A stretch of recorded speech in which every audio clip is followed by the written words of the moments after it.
بسم اللہ الرحمن الرحیم۔ ایک سورہ قصص میں ایک دعا ہے اور یہ حضرت موسیٰ علیہ السلام کی دعا ہے۔ سورہ قصص آیت نمبر 24 میں ہے یہ، ربی انی لما انزلت الیہ من خیر فقیر۔ بہت مختصر سی دعا ہے۔ پہلے اس کا پس منظر تھوڑا سا سمجھ لیتے ہیں، پھر اس دعا کو اینالائز کرتے ہیں۔ حضرت موسیٰ علیہ السلام جو ہے وہ مصر میں رہتے تھے جی، اور وہ فرعون کی پوری حکومت تھی، وہاں پر فرعون کی بستی تھی، اور یہ سب جانتے ہیں کہ حضرت موسیٰ علیہ السلام نے پرورش فرعون کے محل میں ہی پائی۔ اس کے بعد جب آپ بڑے ہوئے تو آپ نے دیکھا کہ ایک مرتبہ جو ہے وہ ایک قبطی اور ایک بنی اسرائیلی یہ آپس میں لڑ رہے ہیں۔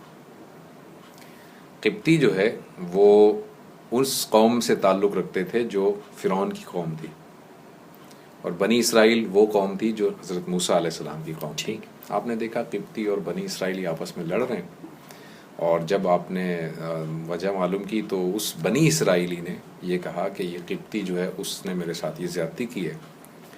آپ نے اس قبطی کو سرزنش کرنے کے لیے اس کو گھوسا مارا، مکہ مارا آپ نے، اور اتفاق سے وہ مکہ لگنے سے وہ شخص مر گیا۔ تو یعنی حضرت موسیٰ علیہ السلام کوئی قتل کا ارادہ نہیں رکھتے تھے، صرف اسے سزا دینا چاہتے تھے، حادثاتی طور پر وہ شخص مر گیا۔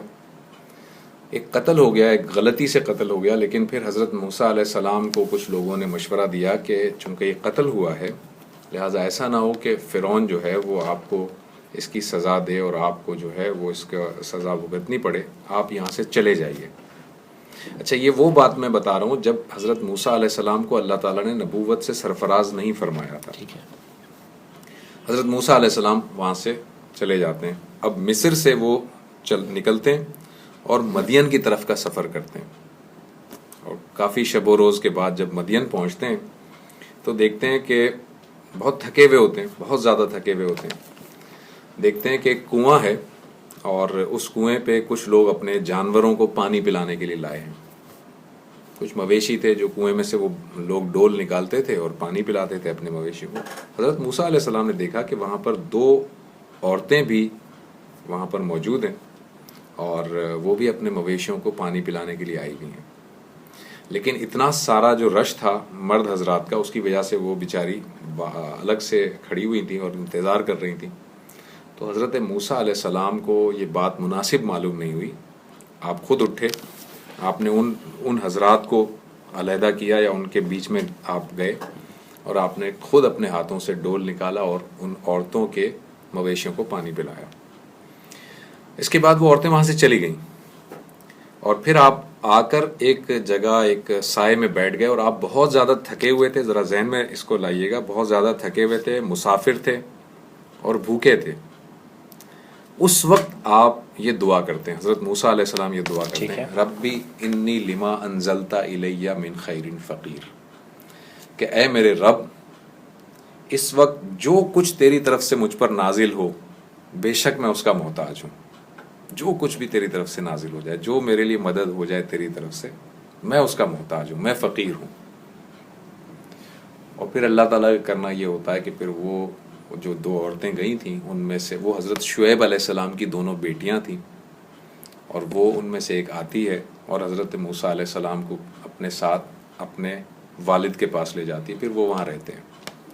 تو دعا کا پس منظر پورا یہ ہے، یعنی جس وقت آپ وہاں پر موجود ہیں اور جس وقت آپ دعا کر رہے ہیں، تو آپ اس میں ایک چیز دیکھیے کہ اس دعا کے اندر انکساری، عاجزی اور اپنی محتاجی کا کتنا زیادہ بیان ہے، کتنا بیان ہے کہ آپ یعنی حضرت موسیٰ علیہ السلام، سچویشن دیکھیں آپ، ڈیزرٹ ہے، صحرا ہے، اور مسافر ہیں، تھکے ہوئے ہیں، سواری آپ کے پاس نہیں ہے، اور بھوکے پیاسے، پورا جسم جو ہے وہ گرد سے اٹا ہوا۔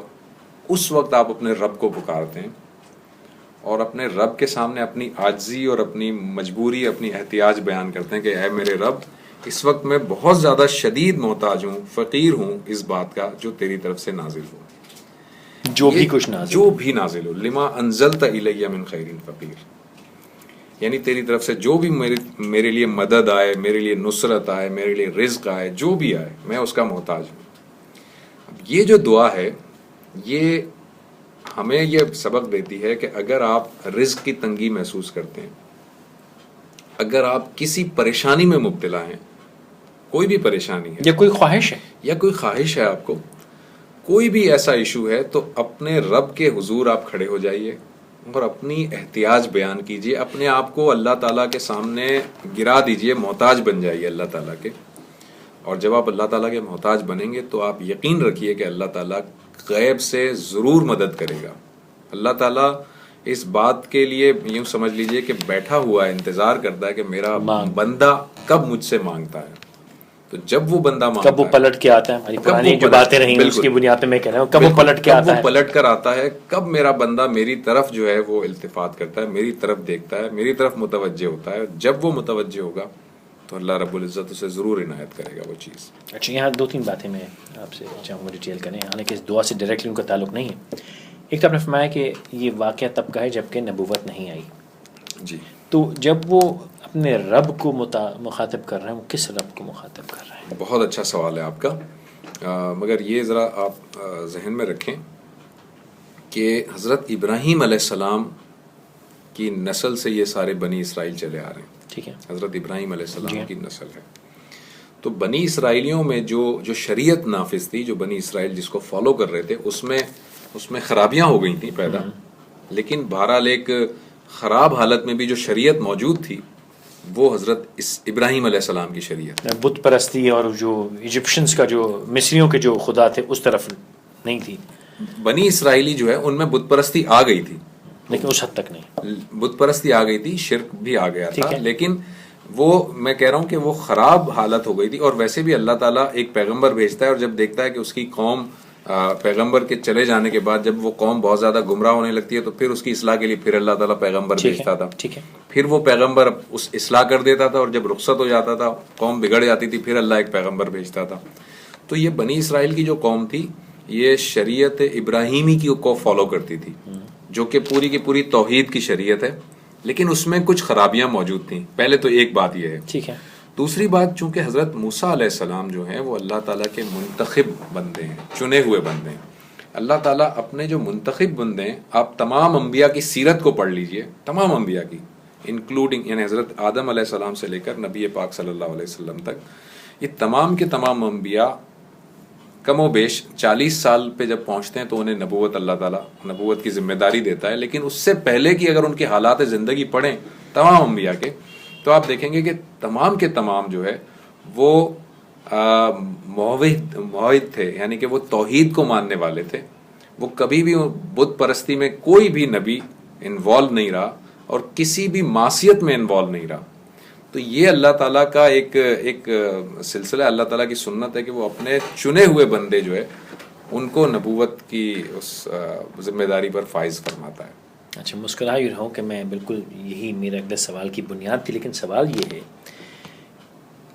کہ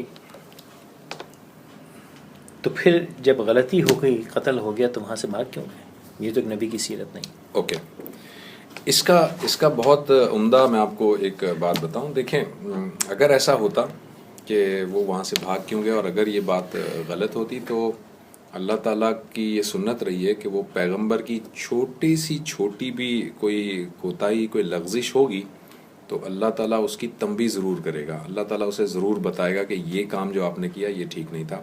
اور اس کی وجہ یہ ہے کہ اللہ تعالیٰ جو ہے وہ ایک عام آدمی کی کوئی چھوٹے سے چھوٹی برائی کو صرف نظر کر سکتا ہے، نظر انداز کر سکتا ہے. پیغمبر کی کوئی معمولی سی بھی اگر مسٹیک ہوگی اس سے اللہ تعالیٰ نظر انداز اس لیے نہیں کرتا کہ کہیں امت جو ہے وہ اس بات کو ٹھیک نہ سمجھنے لگے. میں اس کی ایک دو ایگزامپل دے دیتا ہوں کہ جیسے میں نے شاید اپنے پچھلے کسی پروگرام میں بتایا بھی تھا کہ نبی اکرم صلی اللہ علیہ وسلم جو ہے وہ ایک مرتبہ انشاءاللہ کہنا بھول گئے. جی. تو اللہ تعالیٰ نے واضح بتا دیا کہ کبھی بھی یہ مت کہا کرو کہ میں یہ کام کر دوں گا، بلکہ کہا کرو کہ انشاءاللہ میں یہ کام کر دوں گا. ایک اور میں آپ کو واقعہ بتاتا ہوں. سورہ تحریم کے اندر نبی پاک صلی اللہ علیہ وسلم نے ایک مرتبہ یہ کہہ دیا کہ آئندہ سے میں شہد نہیں کھاؤں گا. یہ واقعہ سنا ہے آپ نے؟ یہ پورا ایک بڑا تفصیلی واقعہ ہے، لیکن نبی صلی اللہ علیہ وسلم نے کوئی وجہ تھی جس کی وجہ سے آپ نے کہا تھا آئندہ سے میں شہد نہیں کھاؤں گا.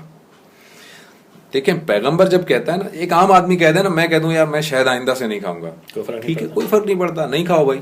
لیکن پیغمبر جب یہ کہہ دے کہ آئندہ سے میں شہد نہیں کھاؤں گا, تو حرام ہو جائے گی. اس بات کا امکان ہے کہ پیغمبر کو ماننے والے جو امتی ہیں وہ شہد کو حرام سمجھنے لگیں گے, اور اللہ تعالیٰ نے شہد کو حلال قرار دیا ہے.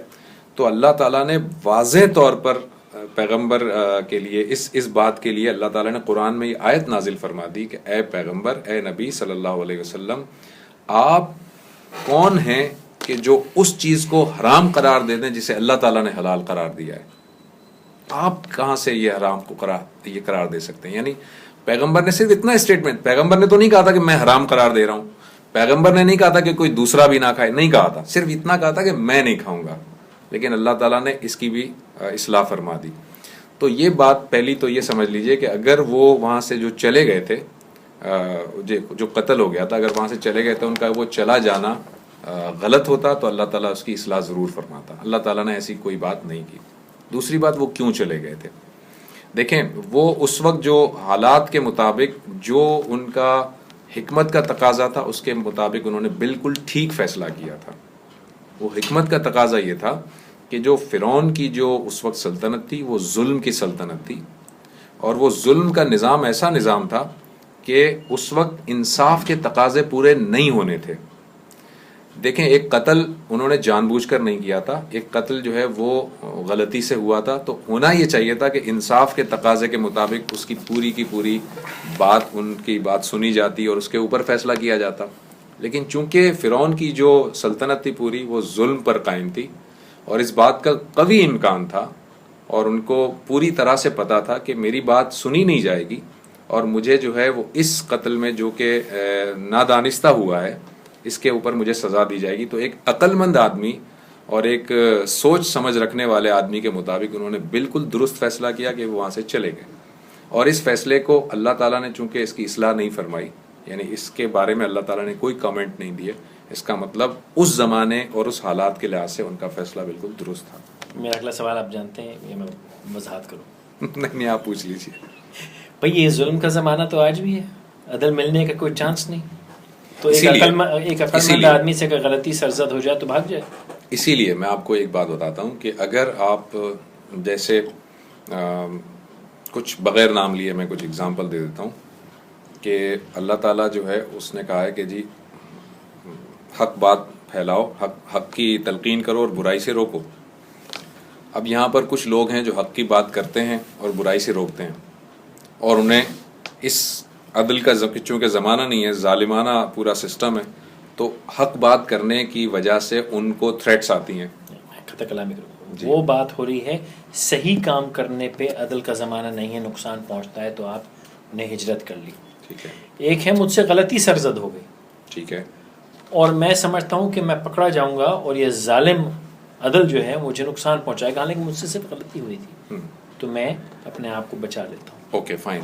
اس کے بارے میں یہ سچویشن اس سے ملتی ہے نا, حضرت موسیٰ علیہ السلام سے غلطی ہوئی, قتل ہو گیا, جی اس سے بات یہ نہیں کہ وہ تبلیغ کر رہے تھے اور نقصان نہیں, اس وقت تو ڈٹ گئے, بلکہ وہ ٹھیک. یہ آج کیسے لاگو ہوگا؟ میں وہی آپ کو بتا رہا ہوں کہ اگر آج کی سچویشن کے لحاظ سے خدا نخواستہ کسی سے یہ غلطی سے کوئی قتل سرزد ہو جاتا ہے, کوئی غلطی ہو جاتی ہے, اور اسے اس بات کا پورا امکان, اسے اس بات کا پورا یقین ہے کہ اب اگر میں پکڑا گیا تو پولیس والے جو ہے وہ مجھے الٹا لٹکا دیں گے, یا عدالت جو ہے وہ میری عدالت میں کوئی سنوائی نہیں ہوگی, یا اسے اس بات کا امکان ہو کہ جی عدالت کے اندر میں پورے 20 سال 30 سال تک میرا مقدمہ ہی نہیں چلے گا, تو لازمی بات ہے وہ اپنے آپ کو ڈیفینڈ کرنے کے لیے یہاں سے بھاگ جائے گا. کیا کرے گا وہ؟ اور اگر اسے اس بات کا ذرا سا بھی امکان ہے کہ جی نہیں ٹھیک ہے میں اس کو فیس کروں گا, فیس کرنا چاہیے اسے. کنفیوز ہو گئے, یہ بات یہاں ختم ہو نہیں سکتی, اس کی وضاحت چاہیے. اس کی وجہ یہ کہ جتنے دیکھنے والے اس میں بالشمول میں کہوں گا بھائی میں راستے میں آ رہا تھا, میری گاڑی سے کسی کی ٹکر ہو گئی, میں بھاگ گیا. میں بتاتا ہوں آپ کو, میں آپ کو اس کا بڑا آسان سا جواب دیتا ہوں میں, اور شاید یہ جواب لوگوں کو سیٹسفائی کر دیں. سیٹسفائی تو ہو گئے, مجھے ڈر لگ رہا ہے کہ کہیں وہ اس لائن نہ چل پڑے. نہیں دیکھیں, کیونکہ ہمارے معاشرے میں تو عالم یہ ہے کہ کوئی بھی پولیس اور عدالت کے سامنے آئے گا نہیں, اور یہی ہو رہا ہے. بچے نے گاڑی سے 4 بندے مار دیے, ابا جان نے صبح بچے کو دبئی نکال دیا کہ بھائی یہاں مصیبت میں پھنس جائیں گے. ٹھیک بات آپ کی میں اب وہ صحیح کر رہے ہیں کہ غلط کر رہے ہیں؟ میں تو کہتا ہوں بڑا غلط کر رہے ہیں. آپ کہتے ہیں صحیح کر رہے ہیں. میں نے یہ نہیں کہا کہ وہ صحیح کر رہے ہیں, میں تو صرف اتنا کہہ رہا ہوں, اس کی کلیریفیکیشن چاہتا ہوں. میں صرف اتنا کہہ رہا ہوں کہ پہلے اس کو ذرا ذہن میں ہمیں رکھ لینا چاہیے کہ حضرت موسیٰ علیہ السلام جو ہیں وہ جس وقت یہ ڈیسیجن لیتے ہیں اس وقت وہ ایک یوں کہنا چاہیے کہ عام آدمی کی طرح ڈیسیجن لے رہے ہیں. یعنی وہ اللہ تعالیٰ کی طرف سے اس وقت کوئی وحی تو نہیں آئی تھی, ٹھیک ہے, عام آدمی کی طرح انہوں نے ایک ڈیسیجن لیا.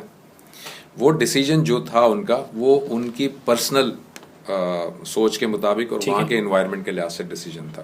ٹھیک جی, بالکل اسی طرح میں یہ عرض کر رہا ہوں کہ اگر آج ایسا کچھ ہوتا ہے تو میں پرسنلی ایک ڈیسیجن لیتا ہوں, اور آپ کے ساتھ ایسا کچھ ہوتا ہے تو آپ ایک پرسنل ڈیسیجن لیتے ہیں, اور ہم دونوں کا ڈیسیجن ڈیفر کر سکتا ہے.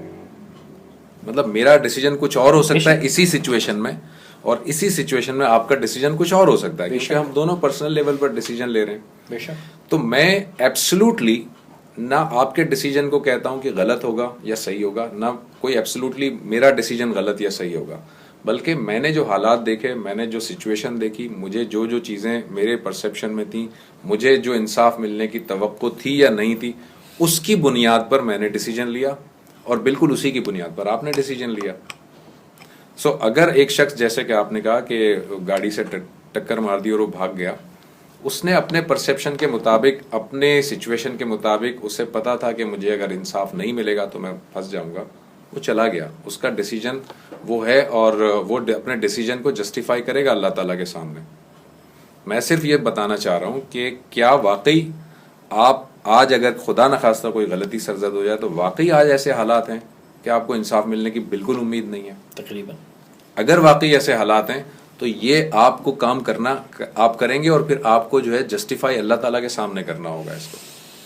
اور اگر آپ سمجھتے ہیں کہ نہیں ایسا نہیں ہے, حالات اتنے برے نہیں ہیں اور میں اس کو فائٹ کر سکتا ہوں اور میں اس کو فیس کر سکتا ہوں, تو آپ فیس کرنا. اچھا, آپ جو کہہ رہے ہیں میں سمجھ رہا ہوں, لیکن میں اس کو یہاں چھوڑتے ہوئے گھبرا رہا ہوں. گھبراہٹ مجھے آپ سمجھ جائیں کہ میں کیوں گھبرا رہا ہوں, کیونکہ ہمارے بہت سے چاہنے والے جو ہیں اس میں آپ کو بھی کہیں گے کہ صاحب آپ کیسی بات کر رہے ہیں, اور بہت سے چاہنے والے یہ کہیں گے ارے صاحب یہی تو ہے. لیکن جو میں سمجھ پایا ہوں اس میں ایک چھوٹی سی میں ایڈیشن کر دوں کہ اگر واقعی غلطی ہوئی ہو سخت قسم کی, اور پھر پھنسنے کا یا انصاف نہ ملنے کا ڈر ہو, لیکن ہمارے ہاں وہ غلطی جو کہ دراصل غلطی نہیں ہوتی, اس کے پیچھے ایک چین آف ایونٹس ہوتا ہے بے ایمانی کا. ایک بات اور بتا دوں, آپ کی اس بات سے مجھے ایک اور بات پتہ چلی. ذرا میں نے کہا نا, دیکھیں ہر چیز کو آپ یہ ذرا دماغ میں رکھیے گا, ایک دن آپ سب کو مرنا ہے, مجھے بھی مرنا ہے, اور اللہ تعالیٰ کے سامنے کھڑے ہو کر اپنے اس عمل کو جسٹیفائی کرنا ہے, اس کا جواب دینا ہے, جو کہ میں جانتا ہوں میں نے کیا کیا. ایک ہے غلطی اور ایک ہے لاپرواہی.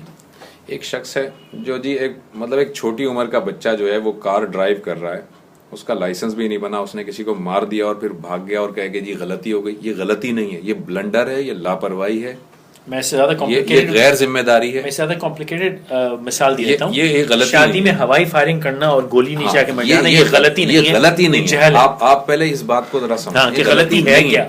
حضرت موسیٰ علیہ السلام نے کوئی لاپرواہی نہیں کی تھی, حضرت موسیٰ علیہ السلام سے غلطی سرزد ہوئی تھی, اور وہ نادانستہ ایک ہو گیا تھا قتل. اس میں اور اس طرح کے جو ایونٹ ہوتے ہیں جس میں لاپرواہی کا مظاہرہ کرتے ہیں, غلطی اور اس میں بڑے باپ کے بیٹے یا بیٹیاں لاپرواہی کا مظاہرہ کرتے ہیں, نشے کی حالت میں کچھ کر دیتے ہیں اور پھر کہتے ہیں جی غلطی ہو گئی. نو, دس از ناٹ غلطی. یا غریب کا بیٹا بھی جب ہوائی فائرنگ کر رہا ہوتا ہے, بالکل یہ غلطی نہیں ہے. اور اگر یہ آپ اس کو غلطی کہہ کر اس کو آپ ڈھانپنے کی کوشش کریں گے تو بس اتنا یاد رکھ لیجئے کہ اللہ تعالیٰ کے حضور آپ کو بھی جواب دینا ہے. اور غلطی بڑی ضروری ہے کہ غلطی کیا ہے. دیکھیں فیصل صاحب, میں آپ کو ایک بات بتاؤں, جو سب سے بڑا جج ہے نا, سب سے بڑا جج وہ آپ کے اندر بیٹھا ہوا ہے ادھر. آپ یقین کیجئے کبھی کوئی کام آپ کریں, کوئی شخص اسے اچھا یا برا کہتا ہو, لیکن یہ اندر جو بیٹھا ہوا شخص ہے نا, یہ خود آپ کو بتائے گا کہ یار یہ تم نے ٹھیک کیا نہیں ہے. لیکن تم سے یہ جو تم نے کام کیا تم نے نہیں کرنا. لیکن بہت سی بستیاں ایسی ہوتی ہیں جہاں پہ اندر والا جو ہے وہ مر جاتا ہے, زہر پی کے مر چکا ہوتا ہے یا وہ ستو پی کے سو رہا ہوتا ہے, تو وہاں کام چلتے رہتے ہیں. لیکن میں ایسی بڑی کلیریفیکیشن چاہ رہا ہوں کہ غلطی سمجھا جائے کہ غلطی کیا ہے, اور ہمارے معاشرے میں اگر عدل نہیں ہے تو اس کے ساتھ ساتھ غلطیاں بھی نہیں ہیں.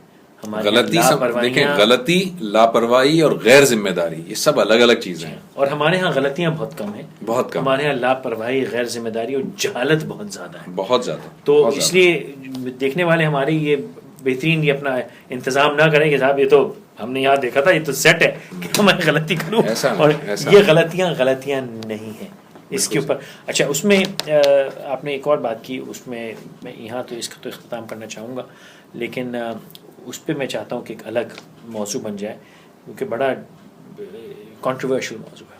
آپ نے فرمایا کہ شہد والا واقعہ کہ اللہ تعالیٰ کہتے ہیں کہ جو میں نے حلال کی تم کون ہوتے حرام کرنے والے. ایک حلال حرام کی بڑی گہری بحث ہے جی ہمارے ہاں, اور لوگ یہ کہتے ہیں کہ اگر قرآن, جب میں جو سمجھ رہا ہوں اور میں صرف اس کی اوپننگ کر رہا ہوں, الگ سے بات کریں گے, کہ اللہ تعالیٰ نے کہا کہ جو میں نے حلال کی یعنی جو قرآن میں حلال ہوئے حرام ہوئے, تو تم کون ہوئے حرام کرنے والے, یعنی کہ سنت سے یا روایت سے یا نبی پاک صلی اللہ علیہ وسلم کی زبان سے کوئی چیز حرام نہیں کی جا سکتی یا کی جا سکتی, کیونکہ آج کے زمانے میں بہت سی چیزیں ہم نے احادیث سے حلال اور حرام کر دی ہیں, جو کہ صحیح ہے غلط ہے, میں چاہوں گا کہ آپ اس پہ روشنی ڈالیں. اس پہ بہت بحث ہوتی ہے. اس دعا کے معاملے میں کوئی چیز اگر میرے ذہن سے رہ گئی ہو؟ نہیں, اس دعا کے معاملے میں اب ایسی کوئی چیز نہیں ہے. میں نے بس بتایا کہ یہ ایک بڑی عاجزی انکساری کے ساتھ اللہ تعالیٰ کے سامنے اپنی احتیاج رکھنا ہے, اپنی جو بیسک چیزیں ہیں. اور اس میں یہ بھی ایک پہلو ہے کہ اسپیسیفکس نہیں مانگتے, جو اللہ تعالیٰ دے دے جو بہتر یہ سمجھایا جاتا ہے, یہ بھی اس میں ہے. یہی اصل میں اس دعا کے اندر جو ایک بٹوین دا لائن بات ہے وہ یہی ہے کہ حضرت موسیٰ علیہ السلام جو ہے وہ اللہ تعالیٰ کی رضا پر راضی ہیں. وہ یہ کہہ رہے ہیں کہ یا اللہ جو تیری طرف سے نازل ہو جائے میں اس کا محتاج ہوں, میں اس کا فقیر ہوں. اس میں چھپا ہوا بھی کہ اللہ تعالیٰ تو جانتا ہے کہ میری ضرورت کیا ہے, تو جانتا ہے کہ مجھے اس وقت کس چیز کی ضرورت ہے, کیا میری ضرورت ہے. دیکھیں کیا ضرورت ہے. ایک تو ان کو جو ہے وہ سر پہ چھت چاہیے, کپڑا چاہیے, غذا چاہیے, اور سب سے بڑی بات جو غلطی نادانستہ ان سے ہو گئی تھی اس غلطی کا کفارہ, اس غلطی کا کوئی مداوع, اس غلطی کی کوئی پروٹیکشن بھی ان کو چاہیے. بے شک. جو اس طرح سے بیان نہیں کر رہے مگر وہ کہہ رہے ہیں یا اللہ مجھ سے غلطی ہوئی ہے, اب اس غلطی کی وجہ سے مجھ پر کوئی عذاب نہ آ جائے, اس سے بھی میں تیری وہ چاہتا ہوں. اگر میں اس کو ایک اپنی عام زندگی میں لے کے آؤں تو بہت بار زندگی میں یہ ہوتا ہے کہ آپ کو نہیں پتا کہ کیا معاملہ ہے, لیکن آپ کو پریشانی ہوتی ہے, آپ کو تشویش ہوتی ہے, آپ تکلیف میں ہوتے ہیں, آپ کو خواہش ہوتی ہے, کبھی آپ کو بہتر نوکری کی خواہش ہوتی ہے, کبھی روپے پیسے کی خواہش ہوتی ہے, کبھی کسی کے ساتھ کی خواہش ہوتی ہے, کبھی اتفاق کی خواہش ہوتی ہے. تو لیکن میں جو اس دعا سے سمجھ پا رہا ہوں وہ یہ کہ ہم جس چیز کو سمجھتے ہیں کہ میری یہ ضرورت ہے وہ مانگ لینا شاید غلطی ہے, کیونکہ میری جو سمجھ ہے وہ ناقص ہے. بہتر یہ ہے کہ اللہ تعالیٰ سے میں کہہ دوں کہ اللہ ہی میری خواہشات تو جانتا ہے. نہیں, ایسا نہیں ہے. آپ اپنی, بلکہ نبی صلی اللہ علیہ وسلم کی یہ حدیث مبارکہ ہے کہ اللہ تعالیٰ سے مانگو خواہ تمہیں اپنے جوتے کے تسمے ہی کیوں نہ مانگنے ہوں. بے شک. ٹھیک ہے, تو اس چیز سے یہ بات نکل رہی ہے کہ ہم اپنی خواہش کا اظہار اللہ تعالیٰ کے سامنے کر سکتے ہیں. ہم بتائیں اللہ تعالیٰ کو یا اللہ مجھے یہ چیز کی ضرورت ہے, مجھے عطا کر. مگر ساتھ ہی ساتھ اللہ تعالیٰ سے یہ بھی دعا کرنی چاہیے کہ جو بھی چیز میرے لیے بہتر ہے وہ مجھے عطا کر, اور جو میں مانگ رہا ہوں لیکن وہ میرے لیے بہتر نہیں ہے تو کوئی مجھے جو ہے وہ اس کا متبادل عطا کر, یا اس کے لیے کوئی بہتر صورتحال پیدا کر دے. اور جو دے دے گا میں بالکل ٹھیک ہے, ایسا ہی ہے. لیکن یہ کہہ دینا کہ ہم اپنی اسپیسیفکس پہ نہ جائیں وہ غلط ہے. ایسا نہیں ہے. آپ اسپیسیفک دعا مانگ سکتے ہیں, آپ کوئی بھی چیز مانگ سکتے ہیں اللہ تعالیٰ سے, لیکن ساتھ میں یہ خیال کہ بہتری نہیں ہے تو یہ اللہ مجھے بچائے, میری غلط دعا سے بچا. یہ تو ہر چیز میں ہے کہ آپ اگر سمجھتے ہیں کہ کوئی چیز بہتر نہیں ہے تو اللہ تعالیٰ سے آپ کو اس بات کی درخواست بھی کرنی چاہیے کہ یا اللہ جو کچھ میں مانگ رہا ہوں اگر یہ میرے حق میں بہتر نہیں ہے تو یہ مجھے عطا نہ کر, اس کا کوئی متبادل عطا کر, اس کے لیے کوئی بہتر صورتحال پیدا کر, اس کے لیے کوئی اسباب پیدا کر. اچھا, اس میں کچھ بھی آپ بیان اس میں پھر یہ بھی ہے کہ جو جس میں فرمایا کہ جو دے دے میں اس کا محتاج, یہ تو یہی ہے. ٹھیک ہے, لیکن اس میں پھر یہ بھی سمجھنا چاہیے کہ اگر جو چیز مانگی نہ ملی تو اس کو سمجھنا چاہیے کہ اللہ تعالیٰ کی بہتری ہے، ایسی بہتری ہے، بالکل ٹھیک ہے. یہ نہیں کہ اللہ تعالیٰ نے کہا کہ نہیں اس کی کام کی چیز اس کو مت دو. نہیں، ایسا نہیں ہوگا، ایسا کبھی بھی اللہ تعالیٰ نہیں کرتا. حدیث بتاتی ہے ہمیں کہ دعا کی قبولیت کے 3 درجے ہیں، اور 3 درجوں میں پہلا درجہ یہ ہے کہ آپ کو وہ چیز مل جائے جو آپ چاہ رہے تھے. یہ پہلا درجہ ہے، لیکن 3 درجے ہیں جن کے ذریعے دعا کو قبول کیا جاتا ہے. دوسرا کیا ہے؟ یعنی ایک تو یہ کہ آپ جب کوئی چیز اللہ تعالیٰ سے مانگتے ہیں مل گئی تو وہ مل گئی، یہ پہلا درجہ ہے. دوسرا یہ ہے کہ اللہ تعالیٰ نے وہ چیز تو نہیں دی آپ کو کیونکہ وہ چیز آپ کے لیے بہتر نہیں تھی، بلکہ اس کے متبادل کے طور پر کوئی اور چیز عطا کر دی اللہ تعالیٰ نے آپ کو. یا آپ نے وہ جو دعا مانگی اس دعا کے وہ ایگزیکٹلی وہ چیز تو نہیں ملی، مگر اس کے متبادل کے طور پر کوئی مصیبت، کوئی پریشانی جو آپ پر آ سکتی تھی اللہ تعالیٰ نے اسے ٹال دیا. ٹھیک ہے، وہ اس دعا کی برکت سے. اور دعا کی قبولیت کا تیسرا درجہ یہ ہے کہ اللہ تعالیٰ نے وہ چیز آپ کو عطا نہیں کی، اس کے لیے کوئی متبادل بھی عطا نہیں کیا، کیونکہ وہ جو بھی سچویشن آپ اس وقت مانگ رہے تھے اس سچویشن کے لحاظ سے وہ چیز آپ کے لیے خیر نہیں تھی، اللہ تعالیٰ نے وہ نہیں دیا آپ کو. لیکن اللہ تعالیٰ نے اس دعا کو رائے گاں یا ضائع نہیں کیا، اللہ تعالیٰ نے اس دعا کو آخرت کے لیے بچا کر رکھ لیا. اور نبی صلی اللہ علیہ وسلم کا ارشاد ہے کہ جب بندہ مومن دعا کرتا ہے تو اللہ تعالیٰ اس کی دعا قبول ضرور کرتا ہے، خواہ وہ پہلے درجے میں کرے، خواہ دوسرے درجے میں، خواہ تیسرے درجے میں، ضرور کرتا ہے. اور جب ایک شخص قیامت کے دن اللہ تعالیٰ کے سامنے آئے گا تو اللہ تعالیٰ اسے کہے گا کہ یہ جو ہے یہ تیری آسائشیں ہیں اور تیری نعمتیں یہ ہیں، اور تیرے لیے جو وہ تھے ثواب جو ہے وہ یہ ہے تیرا ثواب. تو وہ کہے گا یا اللہ میں نے تو اتنے کوئی نیکی کی نہیں ہے جو مجھے تو اتنا عطا کر رہا ہے. تو اللہ تعالیٰ فرمائے گا کہ تم یاد کرو فلاں موقع پہ تم نے یہ دعا کی تھی اور وہ دعا تمہاری بظاہر قبول نہیں ہوئی تھی، فلاں موقع پہ یہ دعا کی تھی وہ قبول نہیں ہوئی تھی، فلاں پہ یہ کی تھی وہ قبول نہیں ہوئی تھی، لیکن وہ ساری دعائیں وہ میں نے تمہارے لیے اس صورت میں بچا کر رکھی ہیں.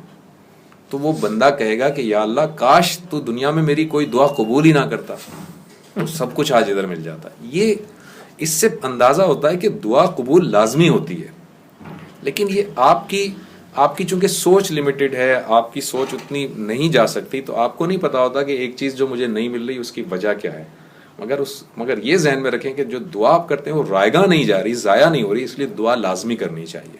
تو مومن کی دعا ایمان لاؤ، سمجھو، یقین رکھو، پھر دعا کرو، عاجزی سے کرو، بہتر جو ہے وہ مانگو، جو غلط ہے اس سے بچنے کی کوشش کرو، اس سے بچنے اور جو ملے اس پر اللہ کی رضا کو جانتے ہوئے صبر کرو اور شکر کرو اور اللہ تعالیٰ سے بے شک مسلسل مانگتے رہو، وہی چیز مانگتے رہو، بار بار مانگو کہ اللہ میرے لیے بہتر صورتحال بھی پیدا کر، اور اگر جو چیز میرے لیے بہتر نہیں ہے تو سمجھتا ہے بہتر نہیں ہے تو ٹھیک ہے مجھے عطا نہ کر. آپ یہ بھی دعا کر سکتے ہیں یا اللہ جو چیز میرے لیے بہتر نہیں ہے اس کو بہتر بنانے کے کوئی اسباب پیدا کر دے. دیکھیں اللہ تعالیٰ جو ہے نا وہ بڑا پسند کرتا ہے اس بندے کو جو بچوں کی طرح مانگے.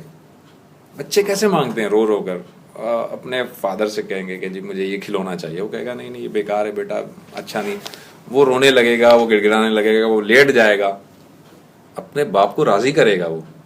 تو اللہ تعالیٰ ایسے بندے کو بڑا پسند کرتا ہے. مطلب آپ اس سے ڈسکریج نہ ہو کہ نہیں جی آپ نے ایک چیز مانگی اب وہ نہیں ملی تو آپ سمجھیں کہ اللہ تعالیٰ جو ہے اس میں بہتری نہیں ہے تو اب اسے مانگنا چھوڑ دیں. آپ مانگیں، کیونکہ دیکھیں غیب کا علم آپ نہیں جانتے، آپ کو نہیں پتا کہ آپ کے لیے وہ بہتر تھی یا نہیں تھی، یا اللہ تعالیٰ نے ڈیلے کر دیا ہے بعد میں دے گا، ضروری نہیں کہ ابھی بہتر تھی، ہو سکتا ہے پرسوں ہو. تو آپ مانگیں، آپ اللہ تعالیٰ سے یہ بھی کہیں کہ اللہ وہ میرے لیے اگر بہتر نہیں ہے تو اس کو بہتر بنانے کے اسباب پیدا کر دے، وہ میرے لیے بہتر کر دے اور مجھے عطا کر دے. میں تھوڑا سا میں اور ایڈیشن کر دوں کہ بہت سی بار ہم جو چیز مانگتے ہیں وہ دراصل کسی اور کیفیت کا علاج ہوتی ہے.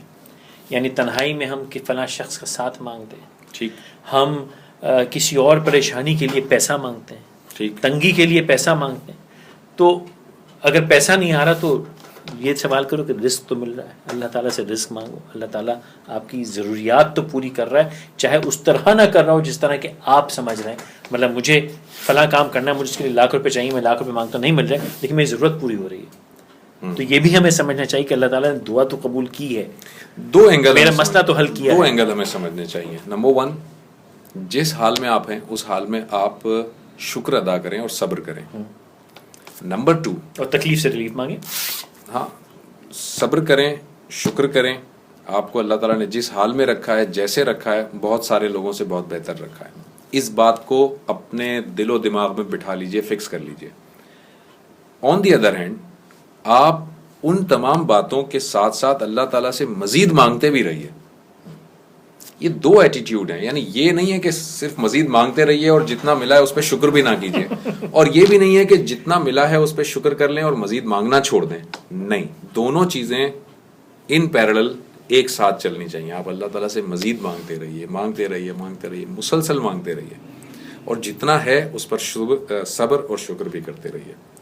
دو باتیں ہیں یہ, اور یہ دونوں ایک ساتھ ہونی چاہیے. اور یہ دونوں کی دونوں دعاؤں کا, وہ کسی کا ایک ایسی کسی کا قول ہے, کوئی حدیث نہیں ہے, کہ جب تم وضو کرو تو جوانوں کی طرح وضو کرو. جب وضو کرو تو جوانوں کی طرح وضو کرو. جوانوں کی طرح وضو کا مطلب پوری انرجی کے ساتھ وضو کرو, مرے ہوئے وضو نہ کرو. اور جب نماز پڑھو تو بوڑھے کی طرح نماز پڑھو. یعنی بوڑھا بیچارہ کتنا سکون سے نماز پڑھے گا, اتنا بچہ ہے جوان نہیں پڑھے گا.